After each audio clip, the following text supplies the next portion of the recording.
Good evening, Bills Mafia. It is another edition of AJ's Analysis. It's your host, AJ Savalsky. Today, I am joined by the one and only Brother Bill. He's known for his awesome pre-game hype videos, or whatever you want to call that. He does a very good job, a lot of creativity.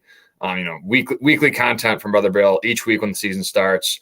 If you're listening on audio, thank you very much. It'll be uploaded tomorrow, so you guys can listen there on Spotify, Apple Podcasts, wherever you listen to your audio. Please come join us on YouTube. I would love, some comments, some questions. That would be great and help us interact with you guys in the show. So, Brother Bill, how are you doing today? And how's your summer been going? Good, man. I appreciate you having me on here. Summer's been great. It's going really fast, but it means we're closer to Bills football, so I'm kind of okay with it. Yeah, we were talking before the show, and I asked you what you did for a living, and you said barber, which was the last thing I expected. So maybe before we get underway with all this Bill stuff, can you talk a little bit about how you got into that? And has that always been a passion of yours, or was something you just naturally picked up as life went along? Yeah, man. I'm 29 now. I've been cutting hair for about 11 years now. So I was literally like towards the end of high school, I started trying to cut my own hair. Not very well, but just was kind of figuring it out. It was just something I was like super into and interested in learning. So just started cutting some friends in my parents' basement, made like a makeshift barber shop, did that for a couple of years, and then went to barber school, and I've been cutting ever since. I've had some sick opportunities. I've cut like Tyrod's hair a couple of times back when training camp was in Rochester for like 2 months instead of like 2 weeks. I used to get a decent amount of guys in. It was actually awesome. Well, that's awesome. That's pretty cool. Pretty cool experience. You have the hair to kind of train yourself on what to do and how to get really good at it. But so we're going to talk a lot of things. Bill's training camp today, and then obviously Brother Bill's expectations for the season. Obviously another big season for the Bills. Almost a month away. So obviously very exciting time for football fans and obviously Bills fans as well. So I want to start with the cornerback 2 competition.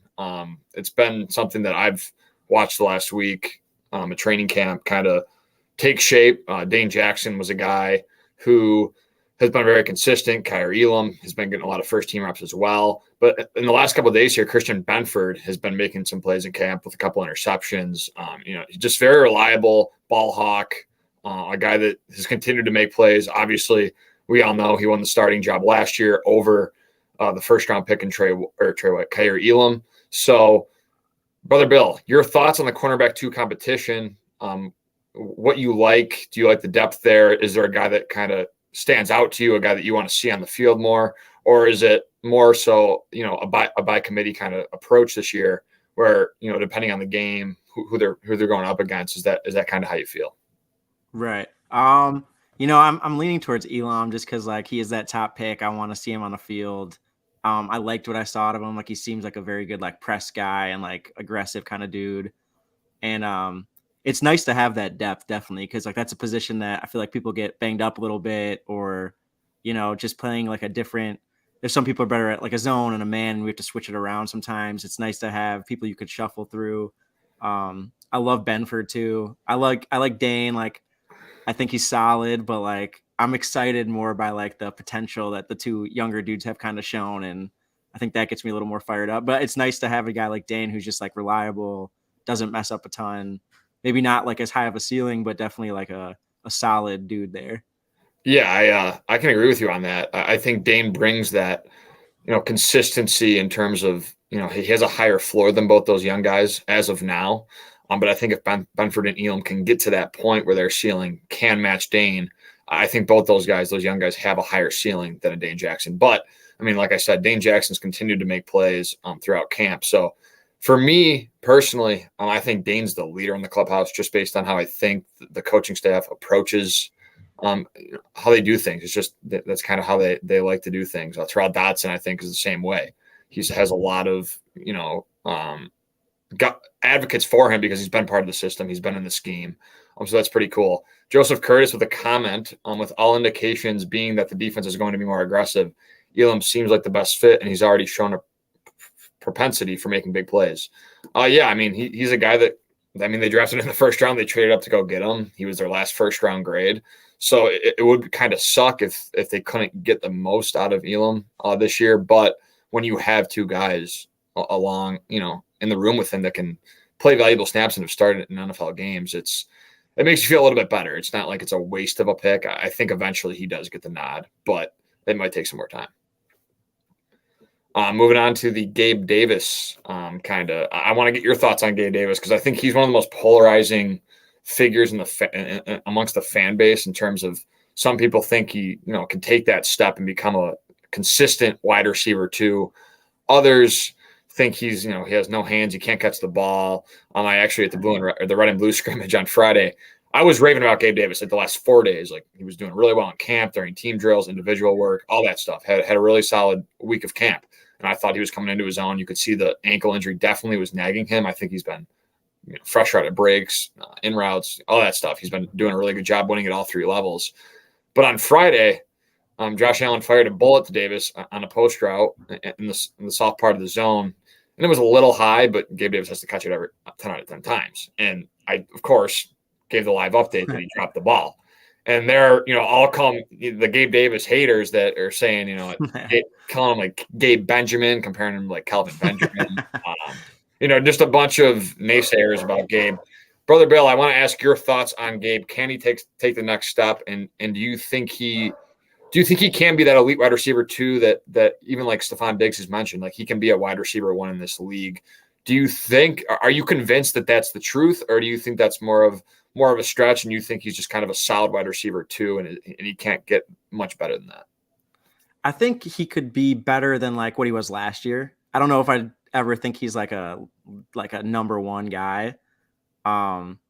Like it was weird because like the years before, he was stuck behind Emmanuel Sanders and John Brown and all that type of stuff. So like when we got to see him, it was always like these huge plays that he'd come into and he'd make like an exceptional sideline catch or like a deep ball. And it just made us so excited to see like more of him on the field. And last year when he kind of got put into that role, it was almost like more of the same, kind of like you got those big plays, but like you didn't get the consistency and like the reliability that you expected. So I'd like to see just a little bit better hands, a little bit more consistency.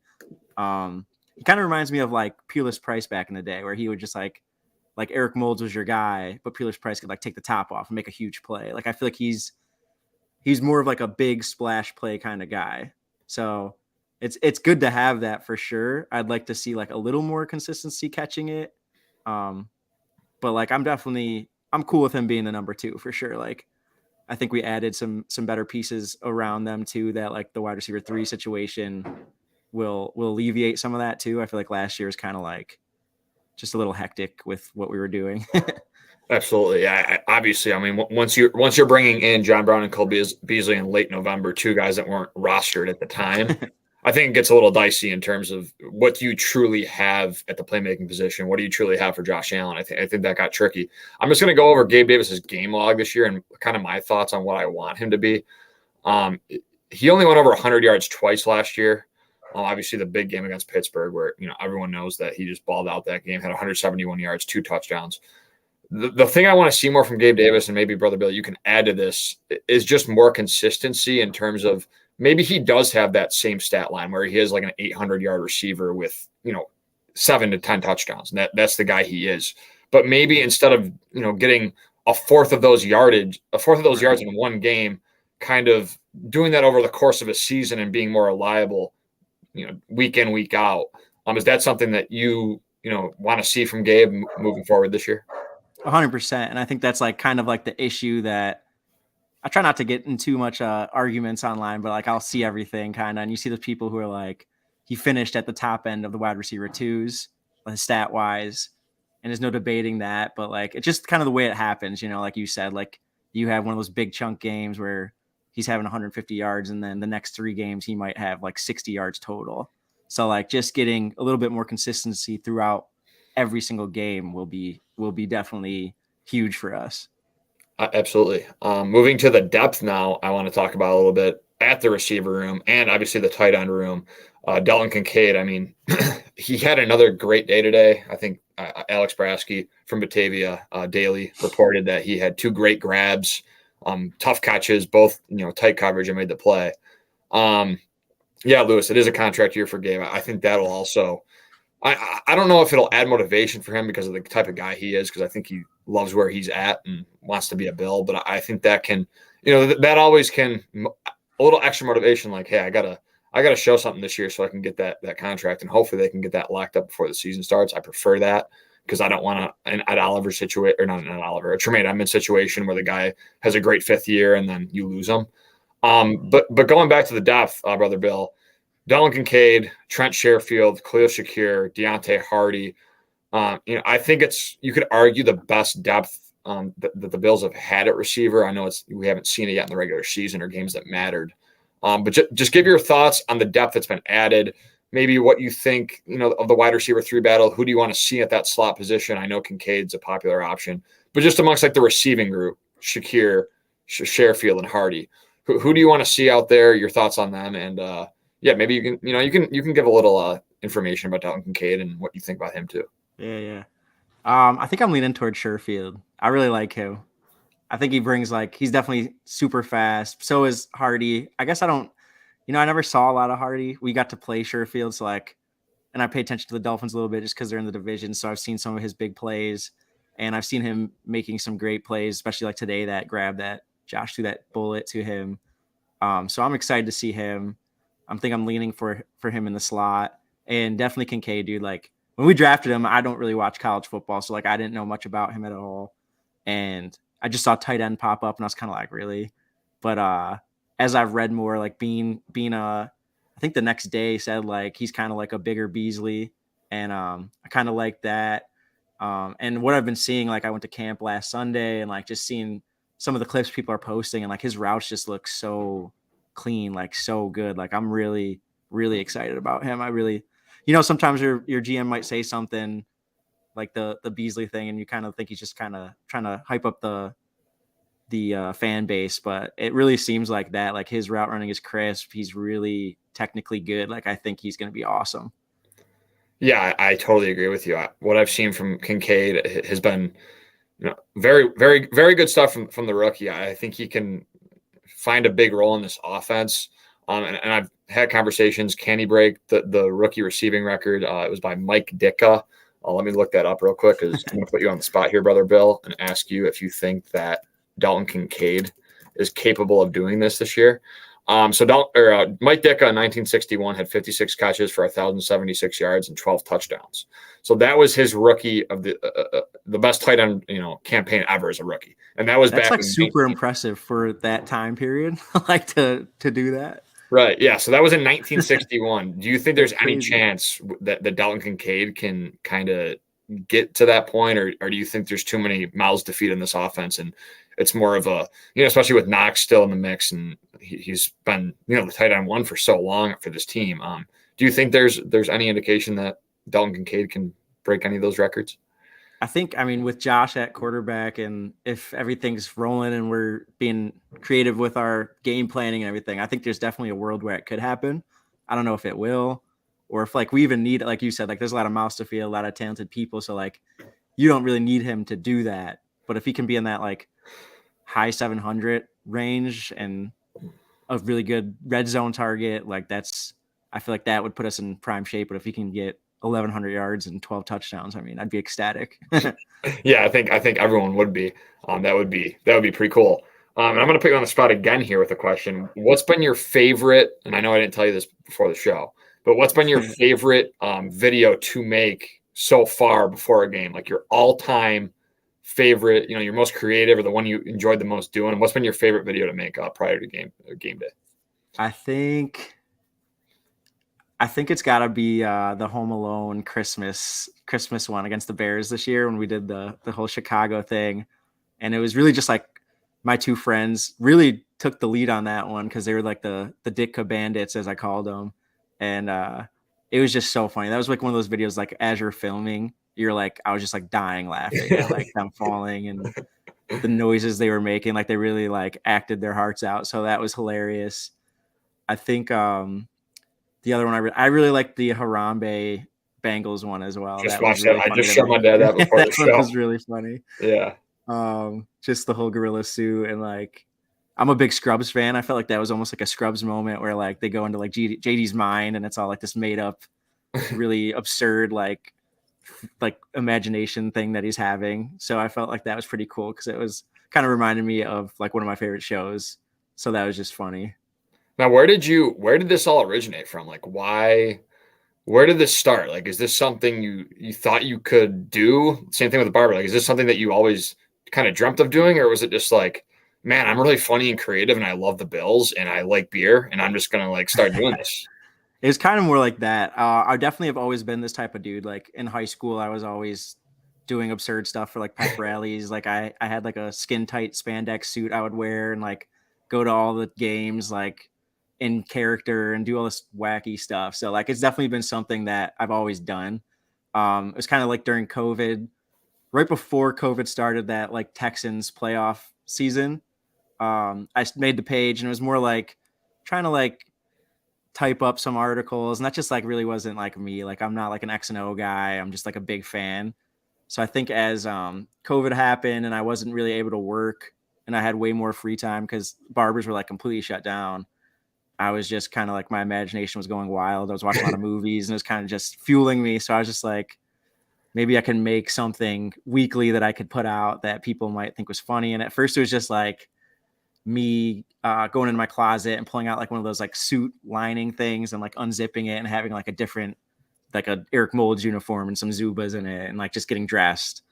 And it started adapting to like the teams we were facing so I could keep it fresh and like not just have the same thing every time. So at first it was like kicking a Starbucks cup when we played Seattle and super basic, easy things that I could just do that morning. Cause it did start off as like my wake up stuff. And then soon I'm always been the type that just takes things to like the next level. So soon it became like almost like a full-fledged mini movie where we're flying planes and like traveling to Pittsburgh and doing all types of weird shit just to get the video I need. That's awesome. Yeah, I mean, I think I think all of Bill's Mafia enjoys those videos. I know I look forward to them. There's the entertainment aspect of it and just watching them. Not only is it funny, but it kind of from a fan perspective, I think it does. It's it's like a combination of funny and hype. Like you get a little, like it's funny, but you're also like, let's get this game going. Like you want to play, Right. like you want to see those play. So you do a great job at that. And I just wanted to touch on it. I wanted to hear the origination of what you do now and how far it's actually come. I mean, you have Right. huge following, and and just you're so good at right before the show, you quote tweeted something and you said that's payback for on Teron Johnson for what he did to Josh, and it's like to think of things like that on the fly, you do a really good job at that. So it's I good stuff. appreciate it, man. But moving back to the training camp, and then we're going to move to the national media perspective. I want one guy on each side of the ball. For both of us, you can start. One guy on offense that you think not many people are talking about that could maybe carve out a bigger role or become an unsung hero this year. And the same thing on defense. Who's a guy that, maybe, I'll give you some names. There's Puna Ford, Taylor Rapp, like one of those low key guys that maybe, okay, they're not talking about much now, but maybe mid-season, this guy carves out a role for this team. I think I got to go. Are we doing offense or defense first? Or doesn't not matter? Just go. Yeah. 1-1. You can just go. I love the trenches. So I'm going to go with Puna Ford, even though you just said him. Like that's a dude I'm super hype about. I've been like banging on the table to get like a big fat dude in the middle and just bring back the days of Pat Williams and Sam Adams and just clogging it. So I'm super hyped to see him. The day I went to training camp was when he picked six Barkley. So that was hilarious. When and it's like wild because he's big. Like I think he's like 300 something pounds, but like he's not tall. Like he's like 5'11" maybe. Like it's funny to see, but he's just a force. I remember him with Seattle, and like I know his name was on the trade block the last couple of years too. So when we signed him, I was super fired up, and I think that'll like do wonders for us because I really don't think we've had like that true clog space kind of guy, like Daquan kind of, but he's he's just really good all around. But I think having those two is just huge. And I'm a huge Jordan Phillips guy, so I can't wait for him to be. He's healthy now, so I'm super hyped up to see him again. All right, and then offensive side of the ball. Offensive side of the ball, I feel like Kincaid's the easy answer, but I'll go with Torrance. Okay, like a rookie, okay. like the the trenches were that's my biggest cause of concern is offensive line for sure. So having a dude like that who, I mean, again, I don't really watch a lot of college football and I'm not like an expert at breaking down film, but I remember seeing his name in a ton of mock drafts for like the first round. So just when we got him in the second, not ever watching him play really, I was just super fired up because like, oh shit, a lot of people had him going to us in the first and we got him in the second. So I feel like I mean, he's huge. He's like insanely big. So I hope he's just like that mauler guy who's just protecting Josh, making holes for the running backs, and just kind of like helping to turn the offensive line around. Yeah, I'll go with the other guy I mentioned, Taylor Rapp. I think he's the guy for me that's very important. Not only is he physical, Teron Johnson, sorry, spoke about that today, just about his physicality he's brought to the room. He always does what he's asked to do. He has that Super Bowl experience. I think that'll do wonders for this team. They brought in David Edwards also from LA, and that's my guy on the offensive side of the ball who I've actually really liked. I think he can play a depth role. But yeah, I think Taylor Rapp is one of the most important pieces on this defense in terms of being that depth in case, there's Poyer and Hyde are old now. Like that's something that, they're getting older. They're not old in terms of, in terms of NFL right lifestyle years. They're early 30s and stuff like that. And they dealt with injuries last year. So I think Taylor Rapp is going to be huge if a guy goes down or if Teron Johnson goes down. He brings that versatility where he can play the nickel spot. So I think all around Taylor Rapp, in terms of tackling, physicality, and his ability to play multiple positions is going to be huge for this defense. And then on the offensive side of the ball, I'm going to go with another versatile guy who might be backing up Osiris Torrance is Ryan Bates. I think that his ability to, insert him at center if Mitch Morse suffers an injury or concussion, because he's had, those issues in the past that you have to, as a team, when you're building a team, you have to be aware of that. Guys that deal with injuries and stuff like that. And then you can also go at right guard or left guard. And maybe the tackle positions, Brother Bill said the offensive line was his biggest concern.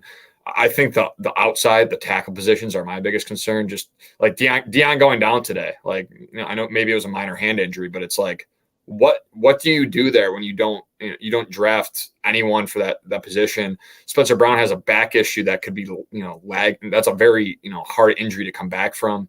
So those two positions for me, that's why I picked Bates, just because I think he can be that versatile piece across the whole offensive line.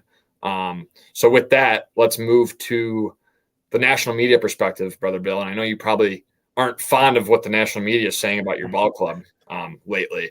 Nick Wright didn't put Josh Allen as top 10 players in the league. And Nick Wright, it's all for clicks. I get it. Yeah. I know that's what they do. But there's been multiple guys, even on ESPN, picking the Bills to go 9-8 and getting third in the division. They're too old on defense. They don't protect Josh well enough. Their offensive line isn't good enough. Sean McDermott's a defensive-minded coach. They can run and run with these narratives about the team, a team that last year was Super Bowl favorites, and in my eyes got better this offseason. I really do think they upgraded their depth tremendously compared to years past, especially with the cap space they were given. So, Brother Bill, what are your expectations for the Bills this year? Who's the scariest team? Who's the biggest threat to you in the division? And, where can this team go? Is it Super Bowl or bust? Or is it, do you want to just see an AFC championship or a Super Bowl appearance? Or how are you feeling? I mean, I obviously want a Super Bowl always. I don't know if it's Super Bowl or bust per se. I think just the way we've gone out the last 2 years, like I think if we went out swinging and like didn't hold anything back, like guns blazing and still went down, and it wasn't like a 13 seconds type situation or just really awful game against the Bengals like we had, like I think I'd be a little more okay. Like I obviously want the Super Bowl, but say we went to the the AFC conference game and fell short, but like we played our game, I think I could live with that. But the national media is just, as I've gotten kept going with this page, I feel like I've gotten better at blocking it out, because it used to make me so mad. I used to be the biggest Nick Wright hater, but like you said, you start to learn like it's just for clicks.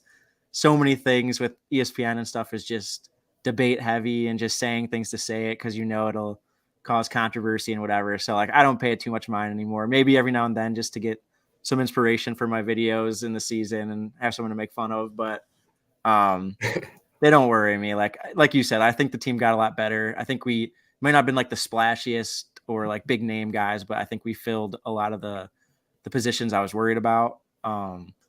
And, I think I still see us winning. I mean, now like our division did get better. So like I see us at like 12 to 14 wins. And I think you could still win the division even with like 12 wins because I expect us to be kind of beating each other up a little bit more. I'm not as afraid as the Jets as a lot of people. I think the Dolphins are more the team I'm scared of just because those two receivers are so freaking good and so fast. And I don't totally believe in Tua still, but like all he has to do is get them on a slant and who knows what they can do with the ball. So that's kind of what scares me with those guys.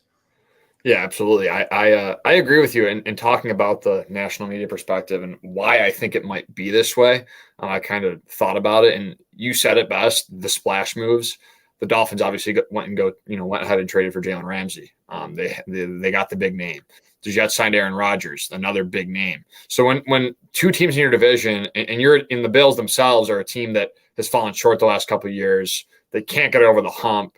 It's like Sean McDermott's been compared to Mike McCarthy, like a guy that just, he's an average coach that can't get over the hump. And that's kind of the narrative they're running with. And I'm not going to blame from a national media perspective if, the Jets getting Rodgers is obviously scary. For me personally, the Jets are scarier to me. I know it's like a 60-40 split. I think more people are scared of the Dolphins, but from who I've talked to. But yeah, I think the Jets are the scarier team just because of the defense. I think their defense is scary. I think Saleh's a great coach. It's funny because like most people are like point to the Rodgers signing, but like, and then like with the Dolphins, it's Jalen Ramsey. But I'm scared of those teams for like the opposite reasons. Like you just said, like the defense is nasty. Like I'm more afraid of the Jets defense. I'm more afraid of the Dolphins offense than what you would have heard this offseason. It's kind of the opposite. Right, especially with the Dolphins bringing in Vic Fangio, who's been, he's a guy that's very well respected in the league for his defensive play calling. So, yeah, I think the national media perspective, throw it out. I mean, once games actually start, there's no really narratives to talk about. It's what you see on Sundays, Mondays, Thursdays, whenever they're playing this year. But yeah, I agree with you. I think the Bills, trod the 14-win team. I could see it. Would I be shocked? No, I'm not going to sit here and say like, would I be shocked if the Jets or Dolphins won the division? No, because they're talented. Like I'm not gonna sit here and say the Bills are 100%. They're not guaranteed to do it just because of how much better the Jets and Dolphins have gotten. But at the same time, I still think the Bills have the best roster in the league. Brother Bill, how are you going to go about going with games this year? I don't know if you go to games or if you watch them, but are you going to get like accustomed to this 425 slate? You got Thursday night football, you got the London game, so you're going to be like making videos all over the place because there's a lot of different time slots this year for you. So how's that going to be? I think it's fine. So I never work Mondays, like it's my weekend. So it always kind of works out when we have like Sunday night games and stuff. I'm still happy. The Monday night games kind of screw me up because I got to go to work on Tuesday. But this year I did take off Saturdays now and just added extra days to my work week basically, or extra hours. So I'm going to have all day Saturday to kind of help me. Cause usually I'm like, we're working around people's schedules. Like I don't have like a film team. It's just like my buddies. So like they're coming over to help and be actors. So having Saturdays off is going to help a lot with kind of just nailing it down and working through the weird schedules these days. 100%. A question from my dad actually listening. Who is your favorite player, and do you have a lot of jerseys? Favorite player ever is probably Eric Moulds. Favorite player now is, it's tight. It's tight. I think I lean Diggs a little bit over Josh, but like barely. I was a Diggs guy with Minnesota. That was like my favorite non-Bill. So when he came here, I was like fired up. But I love Josh. I love Diggs. Those are probably my two favorites now. It's cliche kind of, but like they're just the best. And I have a good amount of jerseys. I have like a Bruce Smith. I just got a Doug Flutie at Marshall's, like a Stitch Mitchell Ness Doug Flutie that goes for like $160. It was on sale for like $45 at Marshall's. So my buddy sent me the rack and I went there and I got him. I got one of those. That's my newest. I have a Molds. I have a Diggs. I have a Josh. I have a Roscoe Parrish. I have a Cornelius Bennett. I have a Tyrod. So you have a lot. I have a lot. That's autographed. You have a Tyrod that's autographed. Yeah. Cool. And then I have a Thurman Thomas autographed from when I delivered those Pepsis all over town, like a few years back, Pepsi sent me like a care package for that. And they sent me a Thurman Thomas autographed jersey. So that's pretty sick too. Wow. That's cool. That's very Yeah, it cool. was awesome. Now, do you have anything like before a game? Is there anything that like, do you believe in all that stuff? Like, do you do the same routine every week, or do you do something like before a game? Do you put something on your pillow? What do you do, or if you do anything, to kind of like, whatever, good luck, or every time I do this, the Bills win, or something like that. Is there anything you do like that? I have like it's not like a routine per se. I always give my dog a cookie right before the game, like a Bill's cookie that the pet store near my house sells. So I always have that. That's like a big thing. Like even there's some days where like I go to the game and he has to go to his daycare and they know to give him the cookie like at 1 o'clock when the game starts and stuff like that. um, and then I have my good luck Pepsi, which is like it's not like a made up thing I do. I really do that. So like I always have a Pepsi with me and I drink it when I feel like we need it. And it's just something I've done for a long time. So that's my You probably big go one. through a lot of Pepsi, man. Yeah. In games, I always got like a couple just in case I need to crack two. Yeah. That's awesome. That's funny stuff. And then I have a couple more things for us. Moving back to camp, just your thoughts on the middle linebacker competition. Who do you want to see come out of that battle? I think he's out of it already, but I was a big Dorian Williams guy. I like the athleticism. He was really intriguing to me. Right now, it's like I don't know. It's weird because I can kind of see Rap playing that role kind of because he's like too good to just be like a backup safety, and he is a great tackler and everything. So I could see it being like a mix of Dotson and Rap, depending on like the offensive who they have out there on the offensive end, and kind of just playing it by ear, which I kind of like. I hope we're more of like an adjustment team that kind of just takes as it goes. But out of the linebackers, I think I'm leaning Dotson a little bit. I like AJ Klein too, honestly. I know that he's not really talked about, but like I used to not be able to stand him, but I feel like when he's played the last few years, he's been so much better. Absolutely. And then I had a great question coming. And I think I might have forgot it. But yeah, so the top 10 NFL players come out tonight. Josh Allen has not been on the list. So where do you think, it starts at 8 o'clock on NFL Network. Where do you think he sits this year? I think I put out a poll last week. I think they're going to give Burrow the nod just because he's one more. Do I think Allen's the better quarterback? Yeah. But where do you think Allen sits? I know there's Mahomes. He's still in there. Justin Jefferson. So there's some big names still still available. Where do you think he sits in terms of the top 10 players in the NFL? I agree with you that like I think Burrow's going to get a little bit more love than him this year. Not that I agree with it, but I think it's going to be how it goes. So I could see him like that 5-5 range. I think it's going to be like obviously Mahomes, Burrow, maybe like Michael Parsons. I don't know. I could see Allen in like 4 or 5, somewhere in that range. Okay, yeah, good stuff. Anyway, I really appreciate you for coming on. It's been 33 minutes so far. If you guys can like and subscribe, that would greatly help grow the channel, grow the show, grow Buffalo Rumblings. Everyone here does a great job. We have great guests every week, and Brother Bill just adds to that great list of guests that have come on all over the Buffalo Rumblings network. We greatly appreciate all the support. Brother Bill, any last words? Anything that's coming up? Any hints of any ideas you're doing this year? Anything that's cool that you have in mind, or you can plug your Twitter, where to find you, stuff like that.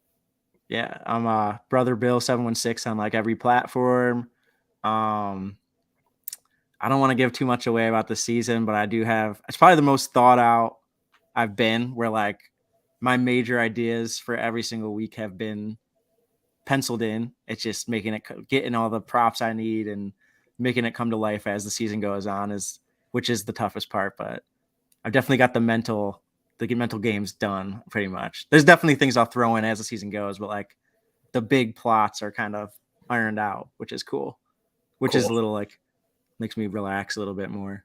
Yeah, you're not as like last minute. Yeah, sometimes I'm like, what do I do? up till like 4 a.m.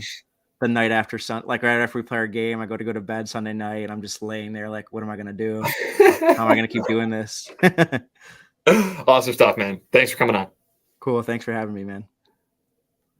That was Brother Bill from, big Bill super fan, awesome guy, awesome stuff. Had a lot of insight and knowledge for the show today.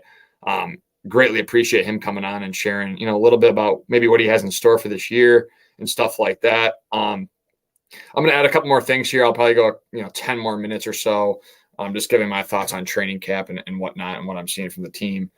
So it's been a fun training camp. I think the Bills have looked really well. I think they've done a good job in terms of where they're headed, the game plan, the aggressiveness from Sean McDermott. You've seen it more and more. The red zone offense, I know today that they did it really well. They ran a 2-minute drill, and Allen went right down the field methodically. Did a really good job getting the ball out, spreading the ball out, using his new playmakers and stuff like that. And then on the defensive side of the ball, Leonard Floyd made had a great comment today after practice that really stood out to me. And he was asked, is this, does playing in Buffalo help your play style at all? Does it make you a better player? Does it make you more comfortable? And he was like, yeah, it does. Because in LA, I was playing a 3-4 where every other play I was dropping back, sitting in coverage, doing stuff like that. So in Buffalo, he said, it's all attack minded, get after the quarterback, kind of fits my play style better. So that kind of got me excited for what this Bills defensive line could be. Sean McDermott, had strong words for AJ Epinesa, a guy that I think can fill out a role. His body type's been getting better. He's been, dominating practice in terms of when he's got his reps, he's won. Lewis with a question, how's Dorsey looking? I think Dorsey's done a good job. A lot of pre-snap motion, a lot of confusion, a couple of trick plays. I know you're not going to see, you're not. They don't want to show people a lot because there's a lot of things they don't want people to know because it gives them the competitive advantage. So there is an aspect of that. But in terms of how he's dialed it up, his 12 personnel usage, his spacing in the red zone, stuff that you kind of had questions about going into this season. I think with a true slot position this year, when you're not relying on an Isaiah McKenzie who didn't really know his role, he couldn't really play his role the right way. I think he was just a speedster that could get across the field, straight line speed. His lateral movement was questionable. He was a good player, but he's a gadget guy. That's what he was. I think the guys they brought in this year, and Trent Sherfield, Hardy, and Shakir, are just better overall football players. Guys that have played the game. They've been important pieces across the multiple teams they've been on. So I think coming, besides Shakir, but coming to Buffalo, I think will be a huge role for them. Yeah, Dorsey's looked great. He's done a really good job, and I expect a lot from the offense this year. It's year 2. I think you can have the conversation if the Bills offense has a meltdown or doesn't get hot at the right time. There's going to be a lot of people calling for his job, a lot of fans, on social media advocating, get rid of this guy. The offense failed us again, blah, blah, blah, or something like that. The thing with the team, and my biggest advocate for this Bills team and how they've built and gotten to where they are today with, 3 AFC East titles and consistently winning playoff games year in, year out. I think it has to do a lot with consistency. And I think they like that. Sean McDermott, Wesley Frazier's gone now, but they're keeping that consistency because Sean McDermott's still there calling the plays. You have Brandon Beane around for a while. Ken Dorsey has been around now for his second year. So I don't know if they're going to get rid of Dorsey. I don't know if he'll be canned based on his performance this year. I think the offense, they should be top 5. Like there's no doubt that they're a top 5 unit in terms of skill positions. But the biggest question so far, to Lewis's point, great comment. What's the biggest question so far? O-line, 100%. The Bills' offensive line has been good during camp, not great. I think there's moments where they've gotten beat. They've missed assignments. James Cook has struggled in pass pro, although today Chris Brown from One Bills Live, gave his observations for camp today, and he said James Cook was very good in pass pro.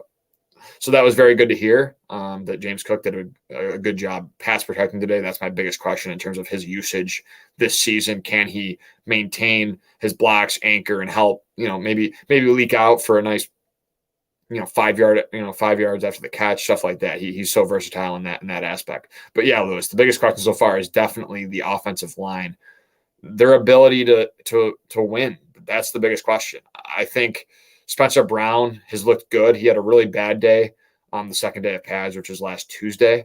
So that's a question mark for me. Will his back stand a whole NFL season? He's a big guy. Back issues aren't fun. I know people that have dealt with back problems, and it's not a fun thing to deal with in life. So it's a hard thing to overcome. But he said he's 100%. He's healthy. After one practice last week, he had a scare where he was in a lot of pain, almost couldn't pick up his helmet. But he was on the field the next day, so maybe he was just a little sore after practice, and he worked hard. On the opposite side of the ball, Deion Dawkins, he left today with a hand injury, and he didn't come back to the field. He came back to the field, but not in pads. So he was back on the field with the team, but was not in pads. So he left with a hand injury today. The Bills said day to day, so something to monitor, but I don't think we'll keep him out for that long. And then the depth behind the offensive line at those tackle positions, the guys that I just mentioned, Brandon Shell, David Questenberry, can Tommy Doyle, is he going to be a guy they stash on the PUP and believe in his, ability to keep improving and maybe become a part of this rotation at some point throughout the season? He has the versatility, but with that torn ACL, I don't know if they're confident in him coming out and making this roster initially. We'll see. But yeah, the Brandon Shell, David Questenberry thing, that's the biggest question mark for me. David Questenberry, again, was the guy that was blocking for Josh Allen when he hurt his elbow last year. I mean, he got beat terribly, and that's what got our quarterback injured. The thing with the offensive line is this: Josh Allen has I think, in my opinion, a greater chance of getting hurt in the pocket than outside of the pocket. That's just how quarterbacks usually. It's more common for a quarterback to get hurt in the pocket than running outside the pocket. I know Josh Allen isn't your typical, like, I'm going to take a slide and pick up 5 yards or run out of bounds and do stuff like that. But I think protecting Josh Allen is the biggest question mark heading into this season. I think Mitch Morse has been solid. Connor McGovern struggled. I think Ed Oliver's dominated him. Ryan Bates, Osiris Torrance, that rotation, we'll see how that plays out. I personally want to see Torrance start just because the versatility that Ryan Bates offers to a team. I think he can do a good job of being depth for multiple roles on the offensive line. So that's where I'm at with the offensive line. It is the biggest question for me heading into 2023. Wellington Louise with the question: is Josh Allen okay from the injury today's practice? Yeah. I think he was getting his elbow or shoulder work done. He left with the trainer, went back into the locker room for 20 minutes, or went back in the locker room for 20 minutes or whatever they call it there, came back out in the field 20 minutes later, and then ran the 2-minute drill. And that Trent Sherfield catch that's going viral right now on Twitter, where he threaded the needle right in between Trey White and Tron Johnson. And I'll say this: there's only two quarterbacks that can make that throw. It's Josh Allen and Patrick Mahomes. It was a dot. Trent Sherfield, bang, bang played. Trent Sherfield showed his sideline awareness, his ability to get 2 feet in, catch the ball, maintain possession through the catch, and come down with it. So obviously Allen came back fine. It didn't look like that injury bothered him. He led a beautiful drive. I think people were talking about, some beat reporters that were there, it was one of Josh Allen's best days of camp. So that's a good sign. You each day you want to get better and you want to see your quarterback do great things, and he's been doing that.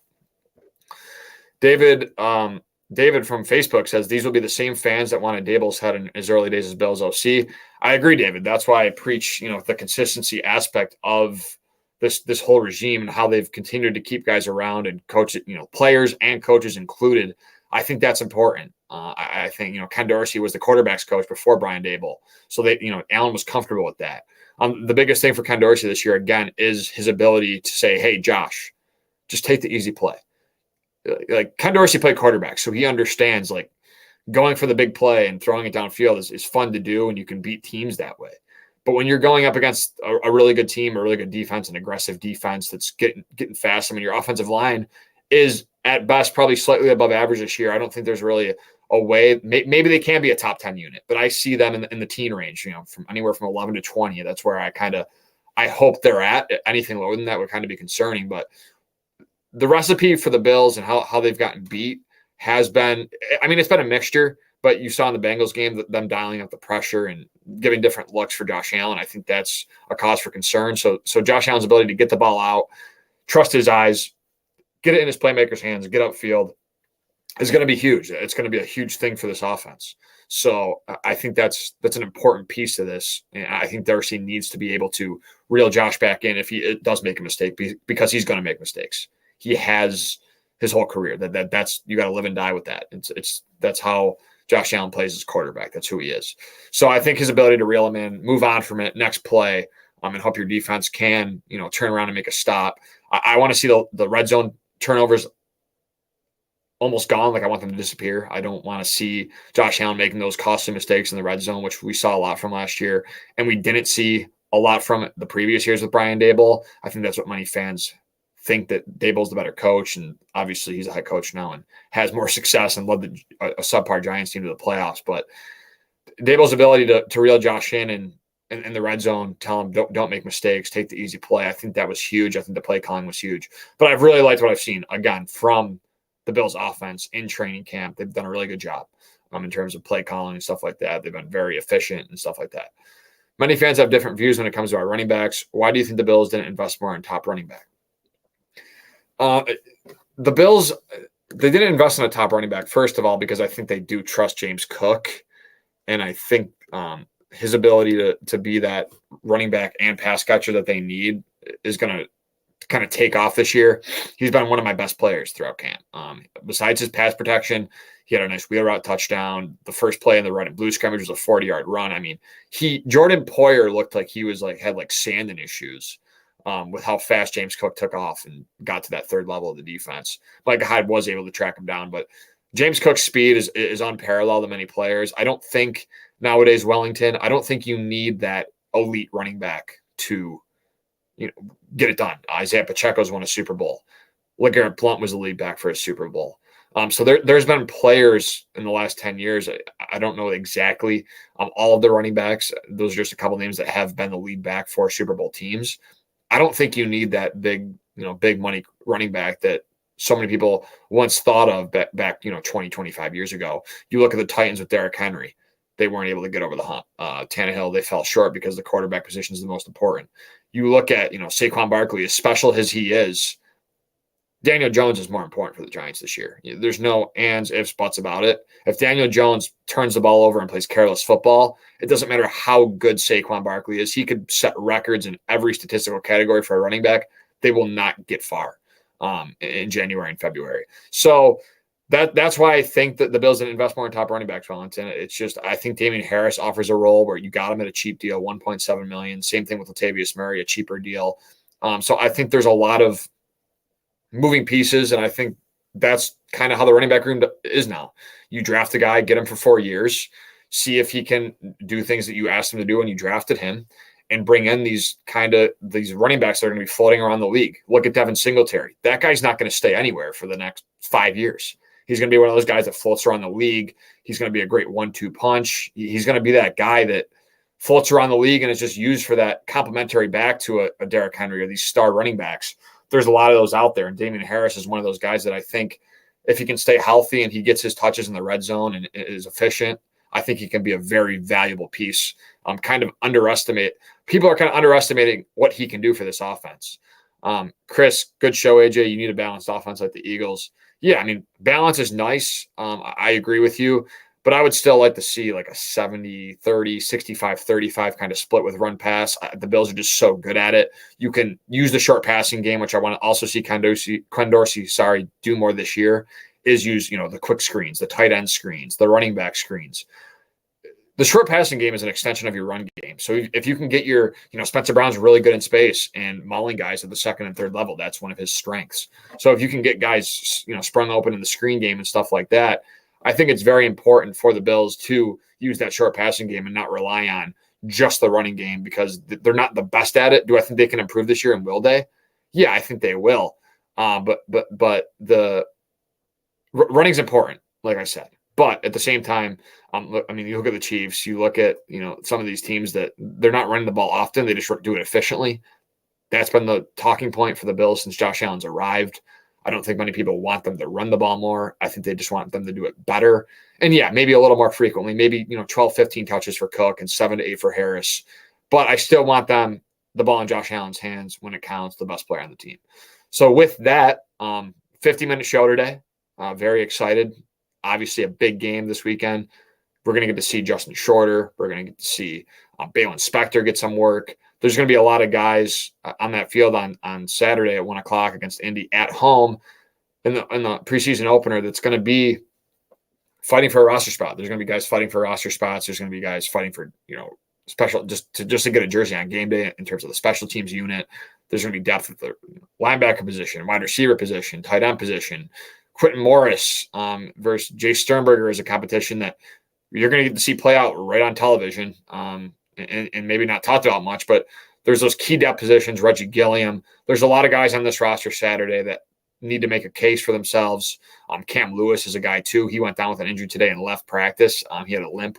So that's kind of concerning, but we'll see if he's able to play in the game Saturday. But yeah, if you're watching Saturday, just, make sure you're tuned in to who's on the second team, who's on the third team, who's doing that stuff. And that'll be important for who makes this roster and who makes the final 53 man, because remember, there's one cut down this year.